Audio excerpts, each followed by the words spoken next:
আর দৃষ্টি আকর্ষণ করছি ভলান্টিয়ার বাইরের প্রতি দৃষ্টি আকর্ষণ মাঠের মাঝখানে যারা গরু নিয়ে হাতে দাঁড়িয়ে আছেন এই মাত্র আরো একটি ভলান্টিয়ার ভাইয়েরা একটি গরু বিক্রি একটি গরু বিক্রি হয়েছে।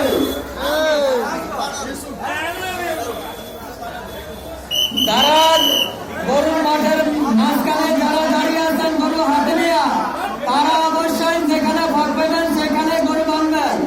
মাঠের ভিতরে কেউ হাতে নিয়ে গরু বাঁধবেন, গরু হাতে নিয়ে দাঁড়িয়ে থাকবেন না, তাতে আপনাদেরও সমস্যা হচ্ছে।